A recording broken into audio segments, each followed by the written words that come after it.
Thank you. Let me try something. I try not to use the microphone here. So can you guys hear me at the back? Okay, excellent. Because I kind of like to move around and communicate and ask questions, so don't be surprised. Okay, you've seen my bio, probably read it about 15 times. I'm not going to read it. There's only a couple of things I wanted to say about myself.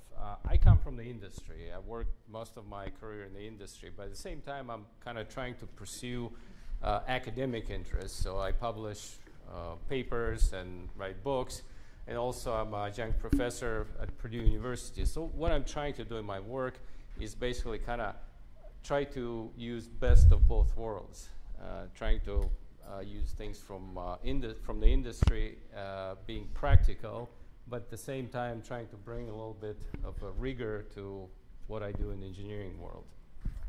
Can you see both? Okay. One interesting piece of information, if you ever thought about writing a book or maybe in the process of writing a book, actually I'm the editor of Wiley Serious in Quality and Reliability Engineering. So if you think about publishing with somebody reputable, which and Wiley & Son is, at least in my highly biased opinion, you can talk to me. Actually, it's my series, and I'm not making final decisions, but I'm kind of a gatekeeper here. So I'll work with you on actually making that happen. Okay, so let's move on. Let me ask you a question to the audience. Who associate the work with quality? I know it's an odd question at the ASQ, Society for Quality meeting, but I'm talking about quality, meaning you have quality in your title or basically supporting quality activity. Okay. Now, the reason I'm asking is because my next question is who associate their job with reliability? Okay. Well, this is actually unusual proportion, because usually it's about 8 to 1. And I based my numbers on a number of people taking CQE versus CRE tests. It's just probably for today. But the reason is we often say in the same breath quality and reliability. And the reason is obviously both are very important characteristics of a product, right? I call it dark side of engineering, meaning we're dealing with bad things happening, like something fails or breaks down, so we basically prevent that from happening. But my observation was that since those activities, quality and reliability, they come actually at different phases of product development. Usually quality people don't know a lot about reliability, and reliability people don't know a lot about quality. So what I'm trying to do is kind of give you all you need to know about reliability in 50 minutes. So all you read in the description of today's presentation, we're going to try to kind of do a short version of. But seriously, what is reliability? How it's different from quality? I'm going to talk a little bit about two key disciplines which actually comprise reliability, and how do we test for reliability and how we design for reliability. I mean, if you look at this kind of logic, would be first to talk about how we design for reliability and then how we test for reliability. But actually, when you talk about testing, it's easier to talk about how you design for that. And I will talk mostly about testing today, and you'll understand why. Try to think if I forgot anything. Any questions so far? Okay, let's move on. So let me do some kind of comparison. At least what I see is in the column of reliability and what's in the column of quality. So reliability is actually very clearly defined, and I'm going to show you the definition. And quality is not very clearly defined. It's not to imply that reliability is any superior to quality, but it's just the fact of life. And like I said, I'm going to show you the definitions. Reliability is more focused on product design, where quality is actually more focused on product manufacturing, I mean, at least in general. Reliability addressed at the earlier phases of product life cycle, where quality addresses the later phases of a product life cycle, where you will more associate it with manufacturing. Reliability is a clear function of time, where quality is not a clear function of time. Sometimes people call it reliability at time 0, whereas that I probably would not 100% agree with that definition, but it kind of gives you some comparison. Reliability is more dependent on the mission life. What I mean by that is your product can be unreliable for your mission life, but can be perfectly reliable for something maybe shorter than mission life. If you're designing a car for 15 years, it's your mission life, but your car may not be reliable for 15 years, but it can be perfectly reliable for 5 years. So that happens. And quality is actually less dependent on the mission life. They're both important and often regulated product features, and they both cost money. And when I say cost money, they cost money in many different ways. I mean, if you don't have one, that's going to probably cost you a lot. If you don't have reliability or you don't have quality, it's going to cost you a lot of money. Anybody's way, I'm kind of trying to find. Okay, so here's a definition of quality. At least that's what I could find. One is, I think, comes from Duran's book. Quality is conformance to requirements and or specifications, and apply to both product and customer requirements. The latest one I just recently found, it basically says quality is whatever the customer likes, a desirable characteristics. Who's seen this definition? Okay. Do you agree with that? Okay. I mean, I'm a little bit more on the quantitative side, so I kind of prefer this one, but this is, I understand it's a perfectly legitimate definition of what quality is. Okay, here's the definition of reliability. So reliability is the probability that the item will perform its functions without failure in specified environments for a specified mission life. Let me ask you a question. What do you think in this definition are the key words? Anybody? Probability. Functions. Failure. Functions. Environment. Mission life. Okay. So almost everything, but I kind of I underline those. So probability, failure, environments, and mission life. So you right on. Okay. So when we talk about reliability, we need to obviously talk about those things.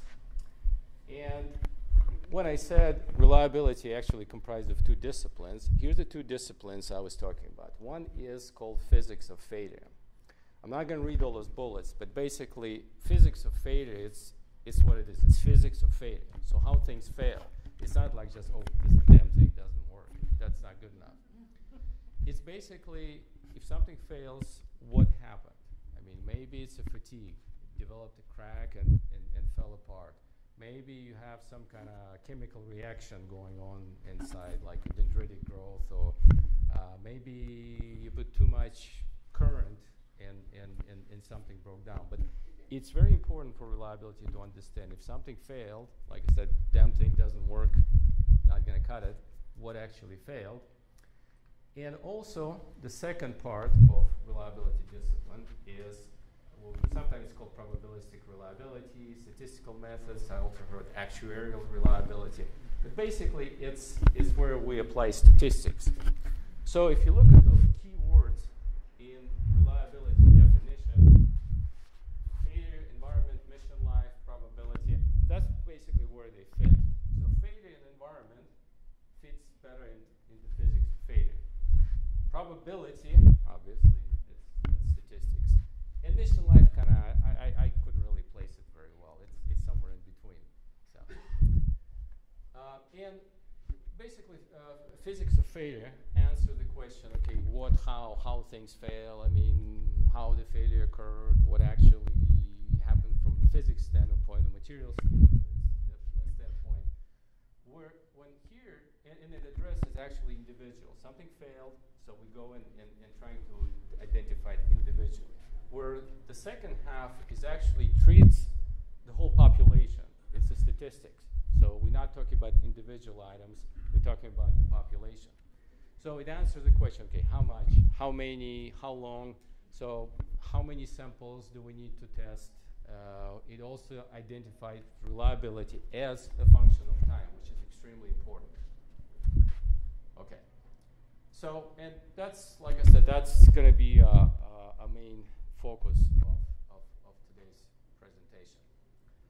Let me show you a test flow. Can you guys read what's in those boxes from the back? Okay. So Steve here, he probably knows this thing very well. I kind of grabbed this thing from one of the test plans I've written. And if you can read this thing, you can see like, okay, those are basically a test flow for one of the products. And by the way, company I work for, it's Delphi Electronics and Safety. I don't know if you're familiar with it, but we make electronics for vehicles. So whatever car you drive, even if you're driving Tata Automotive or Mahindra, you're going to have Delphi parts in there. So you can see here like vibration, thermal shock, power temperature cycling. There's humidity testing, squeak and rattle. Let me ask you a question. Why do we need all this in the test flow? Why can't we just run one test and say, okay, and be done with it? Why do we need all this? Simulate the environments. Anybody else? Interaction? Yeah? Steve, you want to add something? Steve and I, we used to work together, actually, a few years ago. Right, exactly, because the product in the field actually exposed to different environments. So when we start testing our product, making sure it's actually good enough for whatever it's going to see in the field, we need to apply all those environments. And again, the key here is physics of failure. Because the problem is different environments actually cause different failure modes. So something failing during vibration will probably be very different from something failing during humidity test. That's the main problem. Okay, so product applications are important to reliability, clearly. So I just have a couple of examples here because I don't want to focus on automotive industry where I come from because reliability is reliability no matter where you work.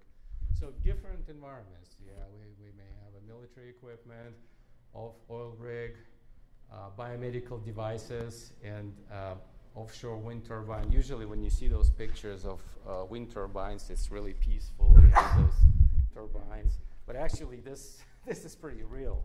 So if you're working for a company designing those, this is something you need to account for because this happens. For biomedical devices, I mean, it's probably a little bit more benign environment. Like I think this is a pacemaker, at least what I can tell from my limited knowledge of biomed. It looks like pretty benign as far as, I mean, vibration and temperature, but at the same time, I think they call it jackhammer effect. You may have somebody actually with a pacemaker working with a jackhammer, so you probably need to account for that too. So some scenarios we need to kind of keep in mind. Okay, so basically, again, when you work in reliability, you need to know your environments. And yeah, this happens. I think this picture from Finland. You may drive over puddles and have a rain. This guy works with jackhammer. This is, by the way, one of the Russian roads, so which you don't want to drive on. But again, that's the reality we need to deal with. This is reality. Whatever you're designing, you need to test for, and obviously you need to design for. Because if you don't design for, you test for, and then it fails. We don't want that to happen. Okay, so let me talk about some of the environments we test for. And this is not the whole list, but probably most common, like temperatures. Yeah, high temperature, low temperature, maybe freezing, overheating, vibration, mechanical shock, maybe drop potholes, different kind of impact, high humidity, jackhammer effect, high altitude. I'll tell you a story. I mean, I go skiing occasionally, and I rented a car, and at one of the resorts, I think it was in Colorado, suddenly all my lights kind of came on my dashboard. I started panicking a little bit. I called rental company and said, I mean, something's going on. But the car's driving fine. And they said, are you on altitude? I said, yeah. Yes, don't worry about it. Just keep driving. So obviously something in that electronics did not really work properly, but it was kind of turning all the flashlights, but it was okay. So, but that's real too. Dust, water splash. I'll give you an example. Here's actually here's my cell phone. This is flip phone. You probably haven't seen those for a while, but I mean, believe it or not, they still make those. So it's pretty simple. But again, can I forget my cell phone in the car in the winter? Leave it there. I expect it to work when I pick it up next day. Or like how many times I can flip this thing open and still expect this thing not fall out. Has anybody been to Singapore or Southeast Asia? Yeah, it's pretty humid there, right? Hot and humid. So even, like I said, compared to automotive electronics, this is pretty benign environment. But still, you go to Singapore, you bring your cell phone, you expect it to work, right? High humidity, high temperature. So all those things we test for and obviously design for. Here's another interesting example. Again, something near dear to my heart. This is automotive engine, and this kind of just to show you that even if you're designing for one thing, and this is something mounted under the hood, you may be dealing with totally different environments. So here's exterior acceptable to splash 70 degrees C. That's the typical temperature. Engine compartment, close to engine, 120 degrees C. How do you like the exhaust? I don't know if you guys can read it from there. 500, over 500 degrees C. So even in the close proximity, you're going to be designing and testing things quite differently. It's just like in real estate, location, location, location. Okay, so let's get a little more specific, right? We're talking, and I'm not going to go through all that whole list I was showing you because we don't have much time. But temperature is important. This is one of the key environments. So let's talk a little bit about temperature. A lot of things can go wrong when temperature is high, like accelerated aging. It's just like your food, right? If you forget to put it in the refrigerator, it may spoil quicker, right? So accelerated aging caused by high temperature. Performance degradation. Some things, I don't know how my cell phone will work if I start, maybe I go to a sauna. I see people talking on the phone in saunas. I'm not sure I want to take this one in there because it may start kind of give me some noise or some bad signals. Electromigration, low cycle fatigue, I'm going to talk a little bit more. It's actually when you're dealing with temperature cycling, burning, melting, undesirable change in material properties. You actually, if your temperature is too high, some of the material properties can change and never go back, like glass transition for plastics, and so on. But before we talk specifically about temperature, let's talk a little bit about accelerated testing. Who had experience dealing with accelerated testing? Okay, quite a few people here, so I don't need to explain a lot. But the key is, like, if I'm designing something for a vehicle's supposed to be out there for 15 years. It used to be 10 years, now it's 15 years. I cannot take this part, put it in the car and say, okay, I'm going to test it for 15 years, see you in 15 years, and I'll let you know when I come back. It just doesn't work like that, right? So we need to test really quickly. That's why we need to do accelerated testing. And probably most of the tests in the industry now, in some way, accelerated tests. So tests can be accelerated two different ways, at least two major different ways, is by changing usage rate and the stress itself. When we say usage rate, we can increase the duty cycle. And when I say we increase duty cycle, for example, let's say you're designing a washer, right? And most people use their washers like once a week, maybe run like 2-3 loads. But now instead of, and that's pretty small duty cycle. So now instead of that, you're testing this thing and it's running 24/7. So you finish your test much quicker. That's one way. But another way is increase stress So when we're talking about the temperature, so let's say if your normal temperature for your product is 60 degrees C, or somewhere, you put it on test at 100 degrees C or 120 degrees C and expect this thing to basically your test being shorter and finish your test program quicker. And what's important here is that our failure modes should be consistent or the same as when we have unaccelerated test conditions. This is very important. So like in this case, if you're testing and trying to have a chicken, then you basically at the end you get the chicken. But other example would be, let's say, again, going back to my old-fashioned cell phone, if I do a temperature test and I crank the temperature too high, maybe some of the plastic here start melting. That would not be a good idea because I know in normal environment it's not going to happen. So I have to be careful here. So test acceleration has pitfalls. That's one of them. So basically what can occur is the change in that failure mode. This is very important for accelerated testing. So overly accelerated test is one that causes the failure which is different than the field failure, and we call them foolish failures. So now instead of chicken, you actually basically cook your egg. So again, going back to that example, I don't want to melt this thing, but I want to test it at elevated temperature so it actually helps me to shorten my test time. So I like this quote. Accelerated programs fail because they're based on theory that with 9 women pregnant you can get a baby in 1 month. It's by Werner von Braun. I mean, I don't agree with this 100%, but it kind of gives you an idea. So when you accelerate the test, you kind of need to be a little careful not to go too far.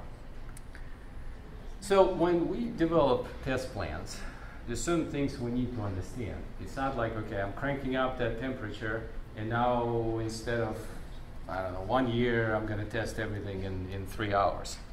I need to have a feeling how much, if I'm increasing, if I'm running accelerated test, how much I can actually shorten the time. And that's where a thing called acceleration factor comes handy. Basically, the definition, at least one of the definitions of acceleration factor is the ratio of time to failure in the field to time to failure during the test. That's a definition.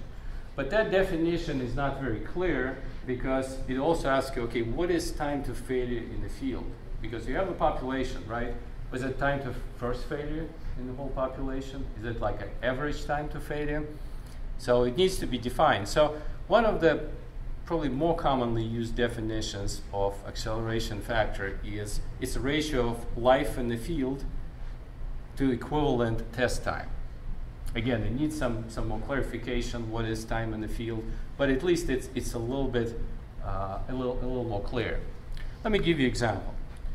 What actually is acceleration factor? So if we say 1,000 hours of high temperature exposure, let's say at 120 degrees C, is equivalent to 6,000 hours in the field, and we consider in this example 60 degrees C, that's the application temperature, then the acceleration factor will be 6. It's 6,000 hours in the field over 1,000 hours at the test, so it's 6. Okay. So, but the question is, okay, how actually you calculate that acceleration factor, because it's very important when you're developing a test plan. You need to know what it is. And I'm going to give you one of the examples. It's probably one of the commonly used models, which is called Arrhenius model, where product life is defined as some A, and we're not going to worry about A, that's just a constant, e to the power of those 3 things: activation energy, Boltzmann constant, and temperature. Those 2 are pretty simple. K is, do we have any chemistry majors in the room? Yeah. You're familiar with Boltzmann. Okay, so Boltzmann is the number. It's this number, so you don't have to worry about it. So it's given. Temperature is also, you don't have to worry about it too much because you know what it is. At least you can assess it, and this is absolute.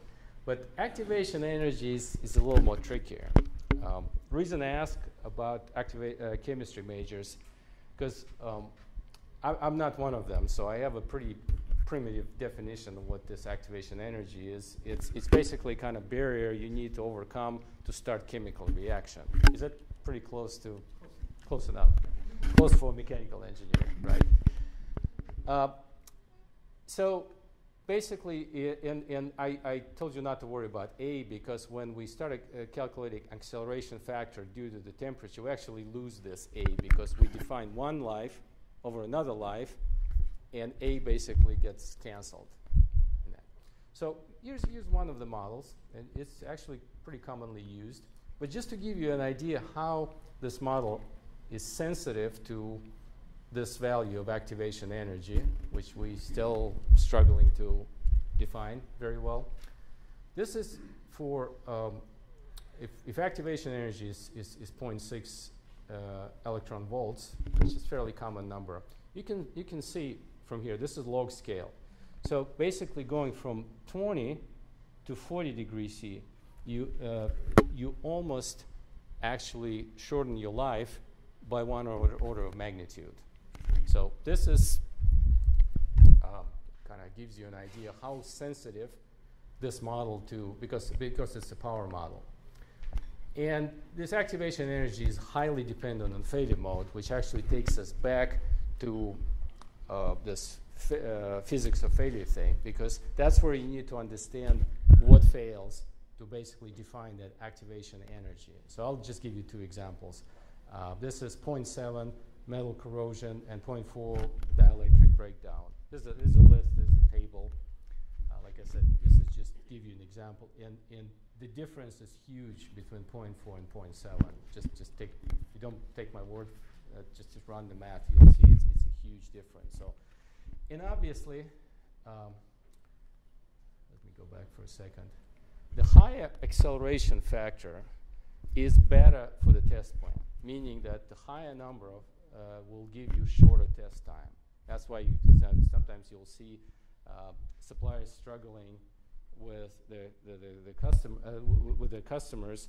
Basically, customers tell you, "Oh, your acceleration factor should be lower," and suppliers say, "No, it should be higher," because that gives them actually shorter test time. So that's an important thing in reliability and test planning. Let me talk also a little bit about temperature cycling, because it depends on the industry, but if you have anything to do with electronics, temperature cycling probably is the #1 test, again, in electronics world, because it simulates a lot of things. It's a power on, power off cycles, parts located near heat sources. And like I said, in my business, we do a lot of this because we make electronics, and electronics goes on cars, and that electronics sometimes located pretty close to engines, and see a lot of this cycling. So daily temperature change, even if you leave something in your car, like a cell phone, it's still going to go through temperature cycling just because of natural temperature change. And forced air cooling, that's also an effect. You know, like your home computer, you turn it on, you turn it off, that's your temperature cycling.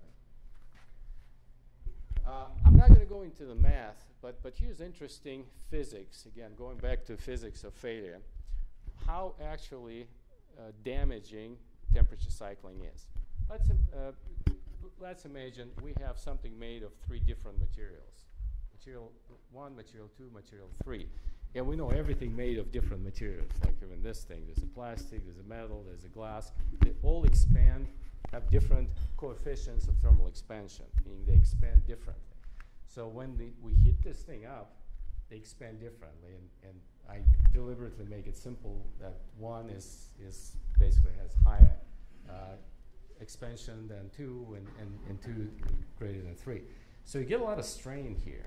And again, we're going through cycling. So you got this cyclic strain here, and that develops fatigue, and fatigue actually kind of cracks or kill materials. So what you see here, it's a solder joint crack. That's a little bit old picture, but I really like that, how visible it is. This is a gear, the plastic and metal. That's a result of thermal cycling. Very important test and very important environment. By the way, anybody have any questions?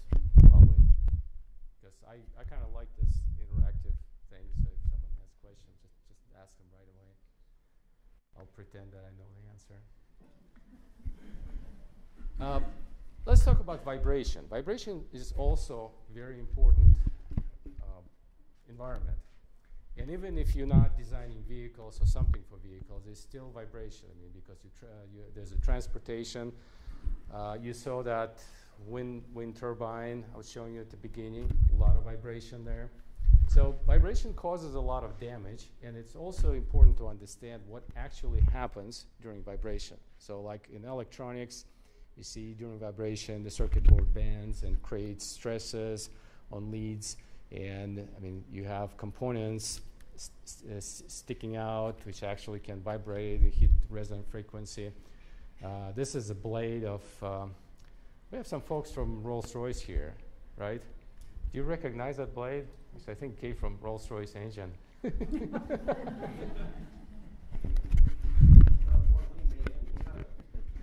Yeah, I know, it's just a blade. But this actually came from a Chinese aircraft. They didn't do the maintenance, and actually this was, they were flying with this kind of condition, which was very dangerous. And I think one of the German aviation authorities actually landed that aircraft and forced them to replace that thing.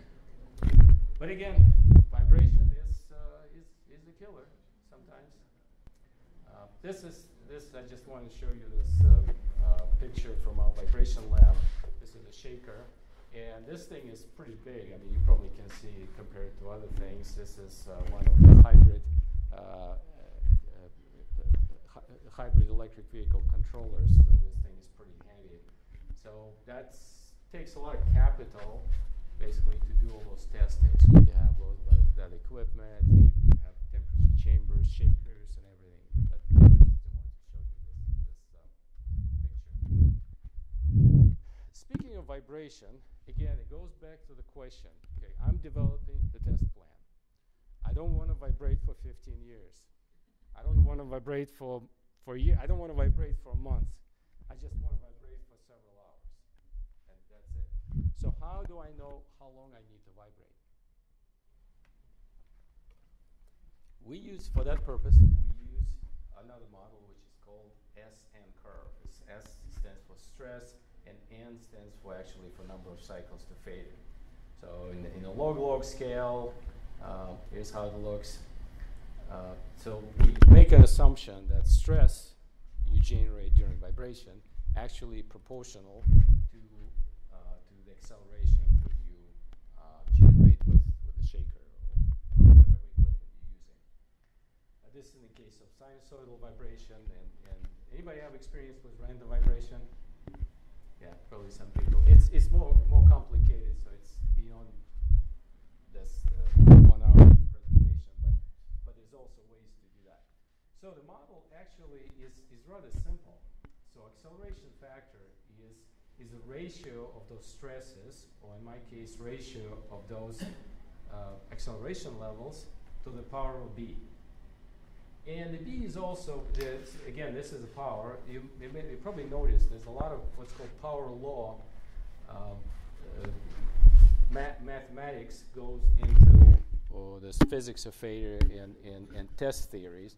So it's a power, and all those equations are actually very sensitive to power. So depending on what you're testing, what you're vibrating, and people who work in that area, they actually know those numbers, and it would be, most of the time that B would be between 4 and 9. Again, that's based on experience. People have tables, which would help you identify. But the difference between 4 and 9 will be huge. It's going to be, again, several orders of magnitude. Your test may be shorter or longer. So, again, same idea as with the Arrhenius model. Okay, let's talk. We have time, so let's talk a little bit about statistics. Another question when you're developing test plan, one of the questions is how many samples you're going to test. You want to test 1 sample? You want to test 5 samples? You want to test 10? 100? How much time do you have? How much does it cost? How much money you have, right? Exactly. And how many samples you can fit in one chimp. So I'm going to do a little bit of math. I promise not to go overboard, so I'll forget that I teach this stuff at Purdue. This looks pretty messy, this equation. It's basically, it's based on what's called binomial distribution. It's something which has two outcomes. And in my case, since it's reliability, two outcomes are pass or fail. So it looks fairly complicated based on binomial, but if I'm trying to get everything pass my test, then actually, in this case, like it's my confidence level, number of test samples, k number of failures right here. Actually, I expect, what's my ideal number of failures during the test? 0, exactly. So if I change this, not change this equation, basically substitute k as 0, it actually becomes fairly simple. C, R, N. C is my confidence level, R is reliability I'm demonstrating, and N is number of samples. So just to show you this table, and it's kind of give you an idea, and obviously 100 is better than 5, but again, that goes back to somebody's comment here, how much money you have. Just to give you an example, if we're trying to demonstrate reliability of 90% with 90% confidence, and 90% reliability is not really that great. It's not even good. But if you try to demonstrate that, you need to test 22 samples successfully. Take through all that test flow. Now, if you're trying to do a little bit better, like 99% reliability with 90% confidence, 99% reliability is still not great. I mean, it's okay, but it's not great. Then you actually need 229 samples to success. And I can hardly think of any industry where you can actually afford that. So we kind of limited here. And if you're trying to demonstrate 99.9% reliability, then you need more than 2,000 samples here. So you see the dilemma reliability engineers face every day. So, oh, by the way, you can play number games with and say, oh, actually I'm demonstrating with the same number of samples, I'm demonstrating 97% reliability, but with 50% confidence. So I don't know if it's good enough. Okay. So again, this is kind of about testing, about statistics, and how many samples we can test realistically, and what we can actually demonstrate with that.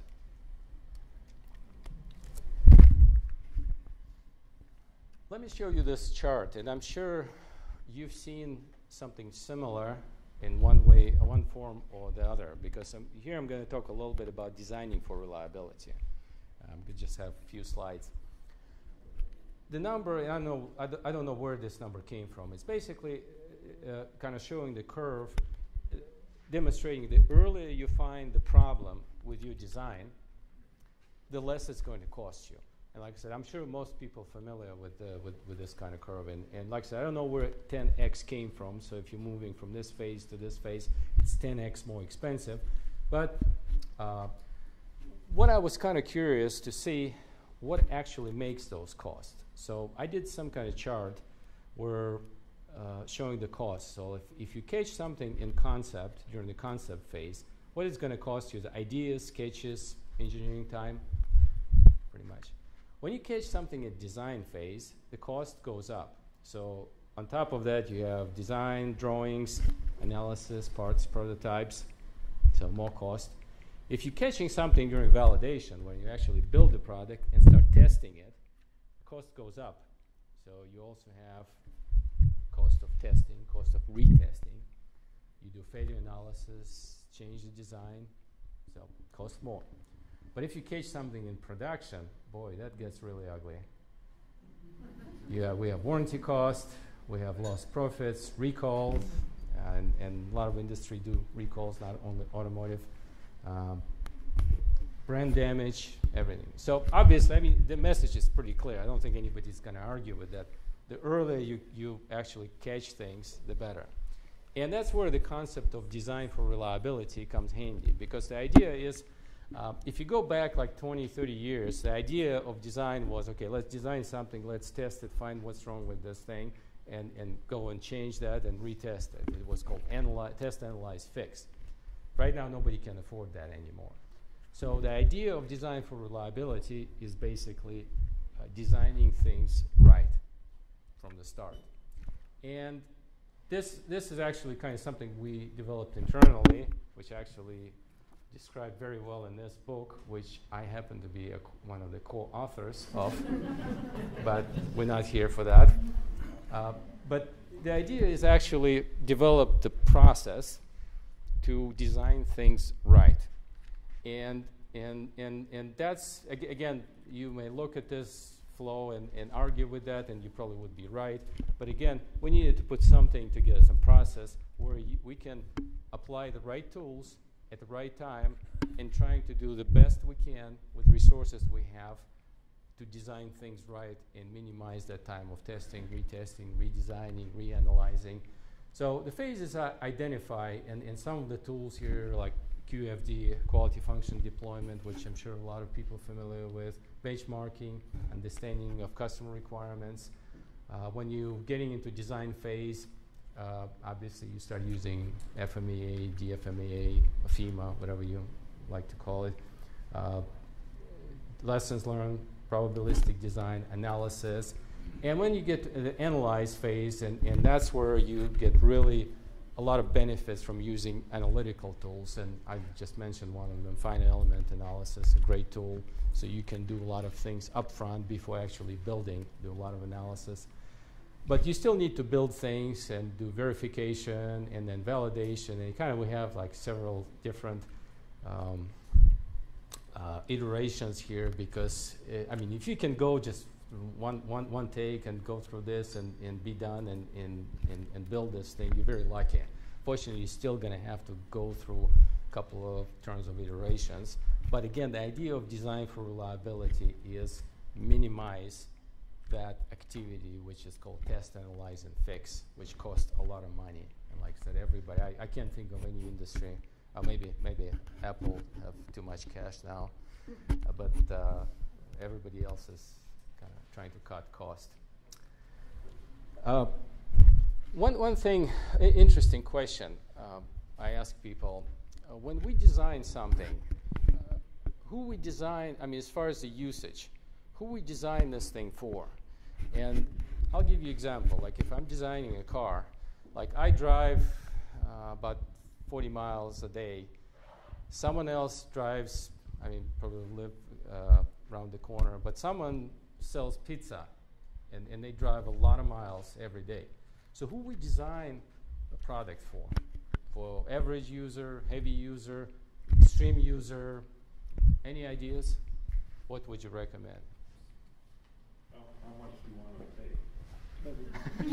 You should notice like everything goes back to finances, and this is absolutely a legitimate question. So how much you want to pay? But the idea is, I mean, we cannot design a Fiat Uno or Geo Metro and have Shaquille O'Neal drive in that vehicle. It just probably would be very difficult because the small car needs a big guy. So we need to kind of be realistic, and cost is part of that consideration. So one of the approaches is used is basically called percentile user. And I'm just going to show you example. This is example for car radio usages per 100,000 miles. But just going back to my cell phone. So I take few calls a day, so like I open this thing several times a day. Somebody takes a lot of calls, so they do this. Maybe there's somebody out there who, when they get nervous, they sit and do this. So the question is, this hinge, who I designed this hinge for? For this guy? Or for a guy like myself?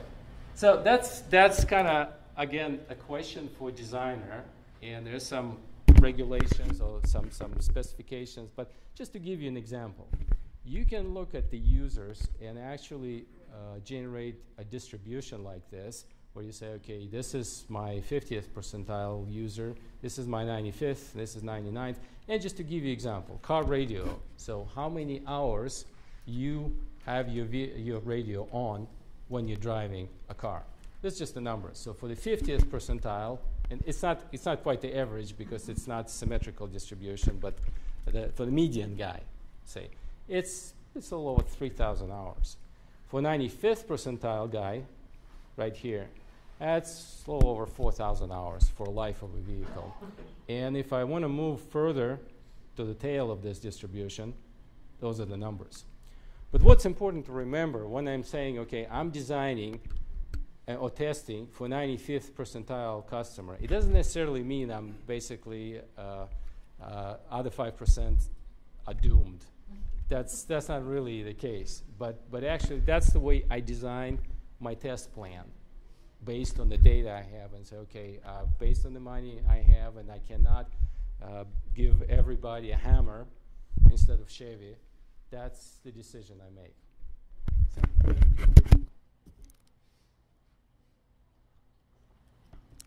This is one of my last slides. I call it a big unifier of quality and reliability, warranty. By the way, anybody worked with warranty, field returns, or have experience? What kind of experience do you have? Field returns from either NASCAR to Mile Power Racer. Do you actually do physical analysis of return parts, or you do more like a statistical analysis? Just due to the population, you just try to root cause failure real quick. So you basically work on physics of failure level, right? So you work at physics of failure level, right? Root cause analysis. Yeah, just root cause analysis. Okay.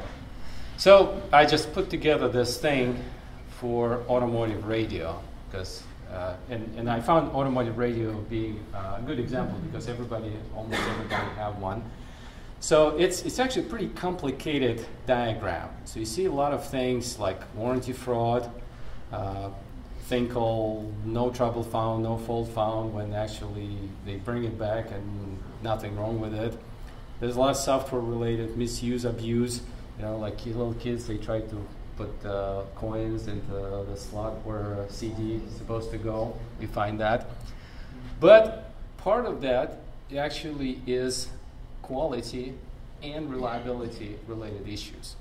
So to identify a couple of things related to reliability, like design related, mission, this is actually part of the same group. It's all design related, but keep in mind, when we design products, we design them for mission life.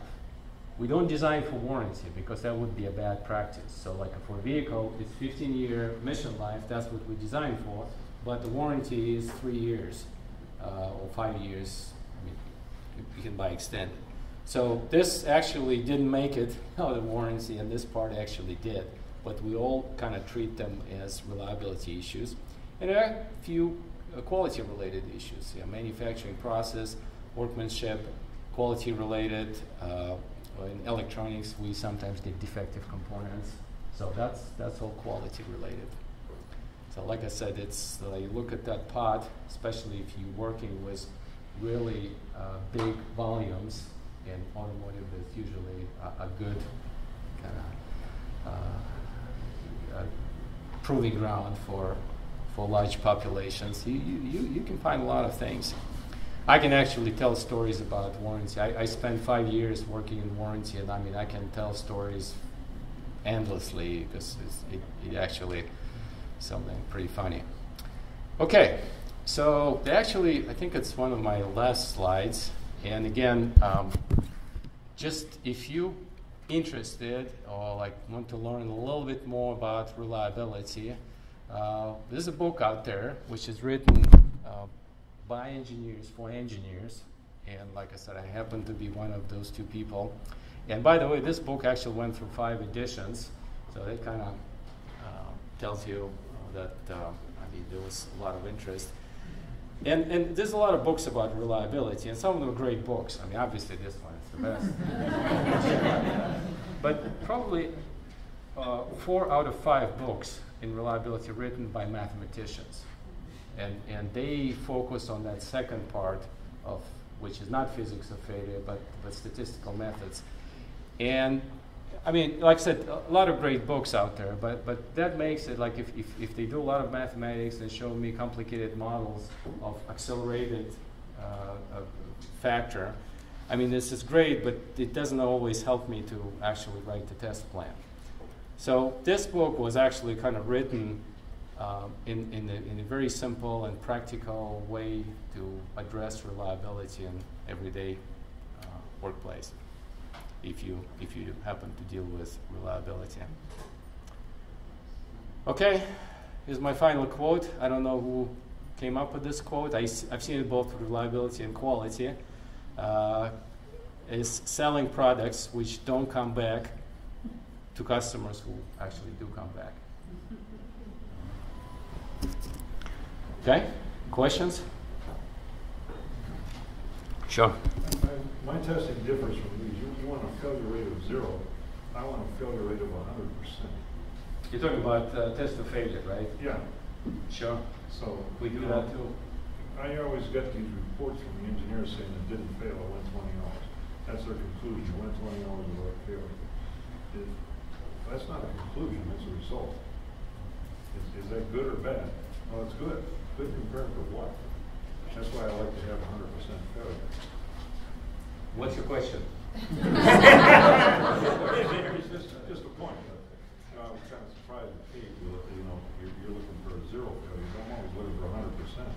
Let me make a comment here. And again, keep in mind, we've kind of limited by, and I made a target for myself 15 minutes. I didn't talk intentionally about test of failure, because test of failure is important. And we do occasionally test of failure, but the problem with test of failure, when you're saying, yeah, 100% failures, I want 100% failures too. It's a much longer test.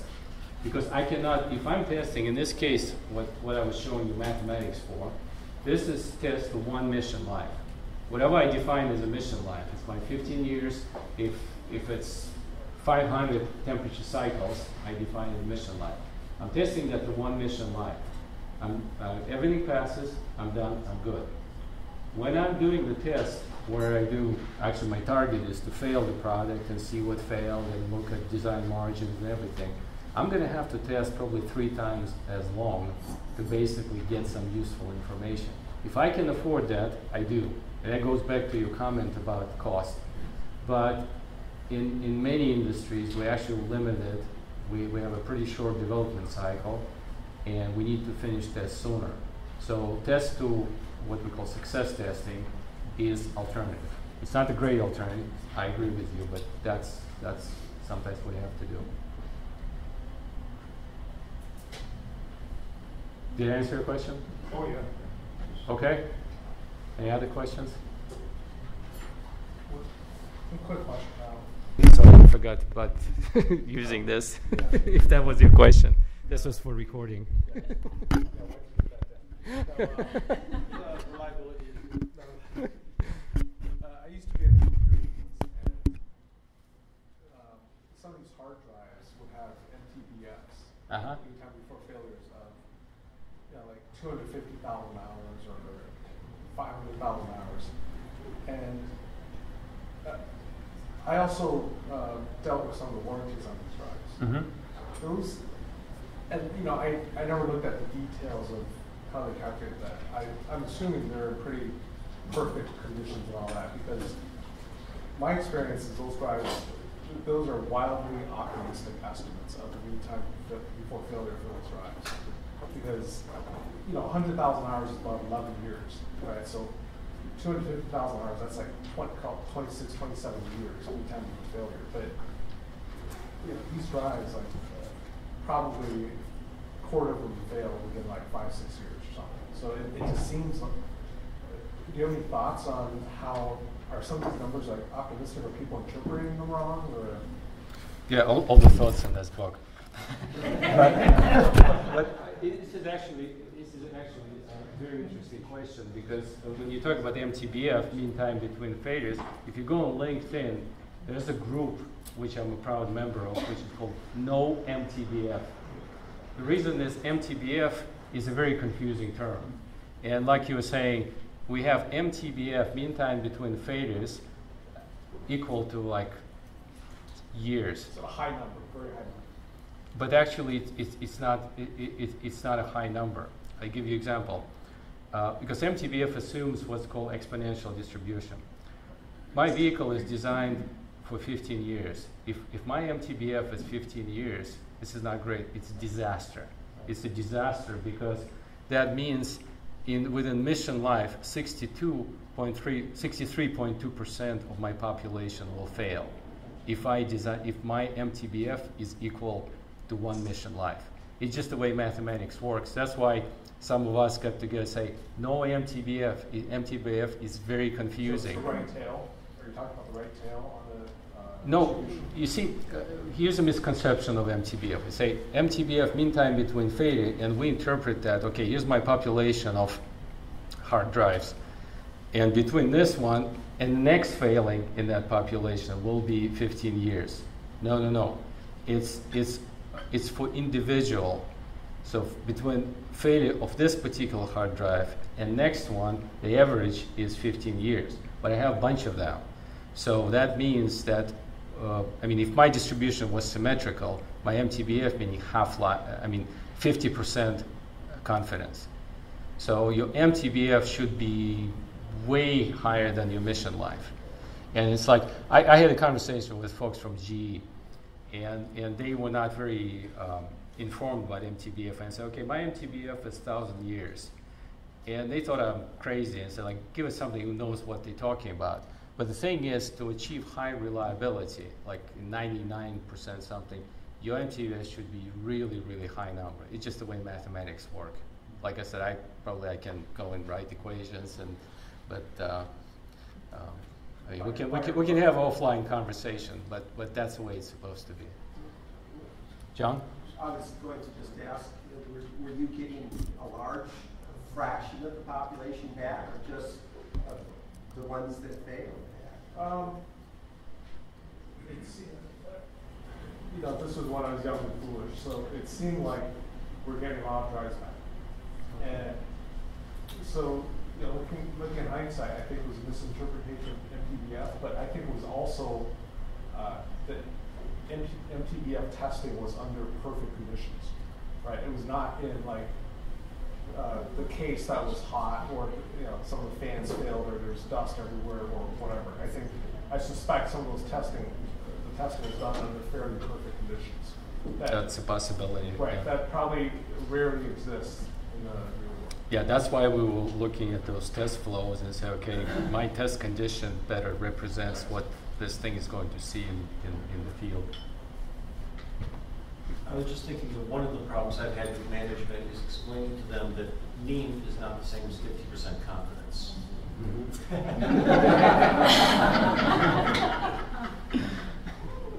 Were you successful explaining that? I had to bring out the charts. Okay.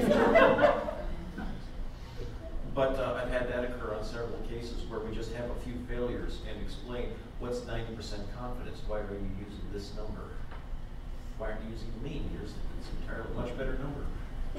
Yeah, confidence is kind of hard to explain. The way I try to explain to students and say, okay, it's like I'm going two-dimensional. It's a probability of my probability. If that makes sense. But that's pretty much what confidence is. It's like, yeah, I got this number. That's my probability. Now tell me how confident that number is actually a good number. So. Andre, I have edition 3 of the book. Should I upgrade to edition 5? What do you expect? Well, seriously, actually, even if you have 4, I would highly recommend going to 5, and I tell you the reason. First of all, we reworked it quite a bit. And one of the things we did, we added a lot on acceleration modeling, which was not there, acceleration models, acceleration factors. We added a lot of Excel equations in there. So now it's like, instead of, if you're doing normal or calculating z factors, instead of going to the table and looking, it's got a bunch of Excel equations. If you're doing chi-square, you're doing this, normal distribution, log normal, here's what you need to do. But it's got a lot of new material. And I tell you the story behind this. What happened is, actually, I was not part of the previous edition, and Pat O'Connor, who wrote the first editions, he retired. So basically, he asked me, like, okay, the publisher wants to have edition 5, and he asked me to join him, and basically we did a lot of new material, because probably 70% of that material was going back to edition 2. So, and also, if some of you teaching courses, we added a lot of questions and solution manuals, like something on reliability. So, I mean, you didn't expect me to say, oh, no, you're good. I'm really interested in knowing. No, it's very different. I don't know if anybody had experience with it. You still plot on graphs, lines. Yeah, we took a lot of those nomograms out because nobody's really using them. Yeah, and like Weibull paper, I mean, there. I mean, I left a little bit about on Weibull because I know everybody's using software these days. Right. But still, you need to understand that actually when you're using software. Yeah, just on my soapbox a little bit. There's a lot of benefit to having done it by paper and pencil, and actually lots of points back in the day. First couple of times, but then you need Yeah, no, I don't want to go back. I just think it's good training to do that way. So, yeah, by all means. Any other questions? Okay.